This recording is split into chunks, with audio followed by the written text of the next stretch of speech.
arkadaşlar, bugün sizlerle birlikte yeni bir seriye başlıyoruz. Serimizin ismi Benim Kıyafetim diye bir seri. Ponilerimize kıyafetler yapacağız çalı çırpıdan.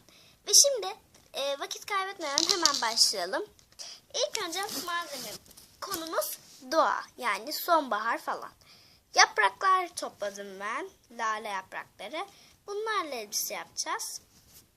Bir taş, bu taşı tabii ki de eritimizin üzerine koyacağız, süs olarak koyacağız. Güzel gözüksün diye. Ve de bir de papatya, bu papatyayı ben koyacağım. Bir yere görürsünüz. Şimdi hemen vakit kaybetmeden başlayalım.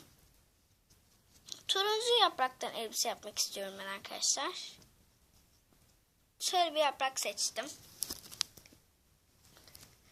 Evet, bu yaprağı şu şekilde ponilerimize koyalım.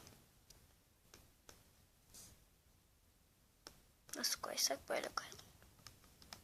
Böyle kötü oldu. Şöyle koyalım. Ben böyle planlamıştım. Heh.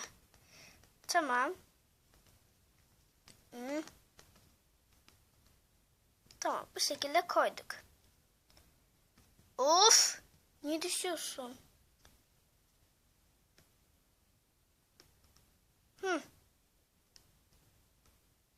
Sonunda yaptım. Evet arkadaşlar.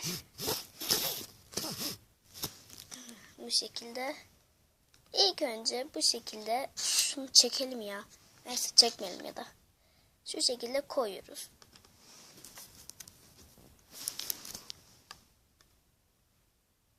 Şimdi beyaz yapraklardan birini alıyoruz ve şu şekilde katlıyoruz.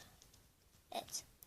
Ve bu şekilde onun boynuna geçiriyoruz. İşte. Fırlıyor. Nasıl fırlamayacak bu?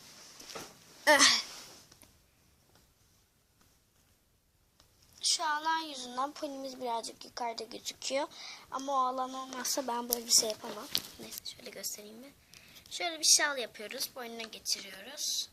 Siz başka renklerde yapabilirsiniz. Ağaç yapraklarıyla olmaz, onu da söyleyeyim.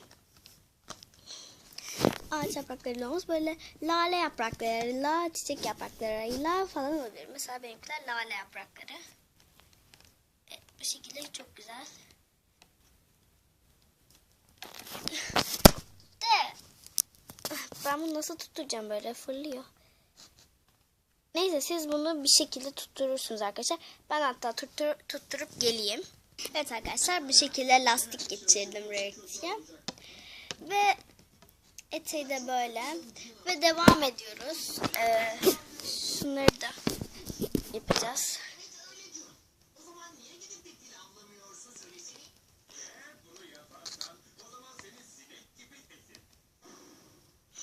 Evet.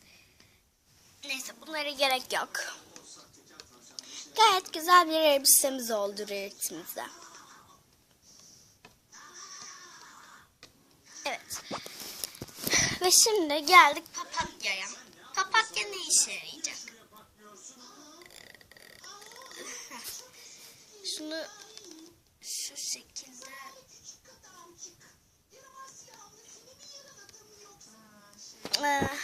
arkadaşlar, kardeşim televizyon izliyor. Onun sesi geliyorsa özür dilerim.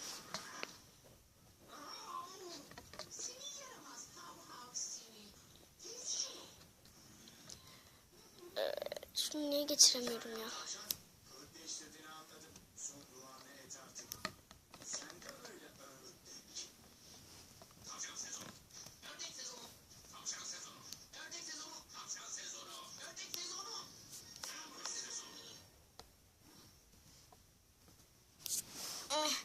Bir dakika arkadaşlar.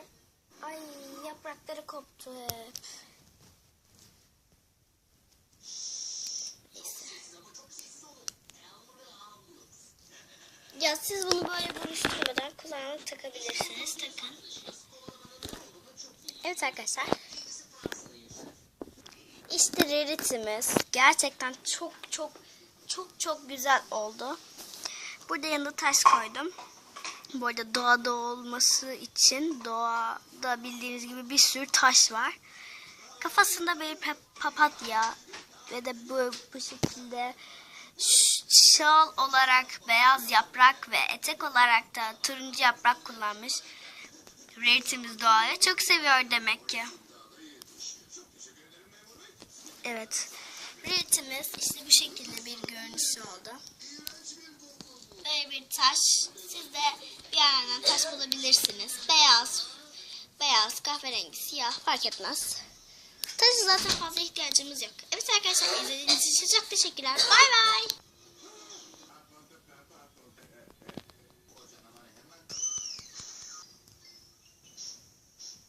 Abone olmayı unutmayın.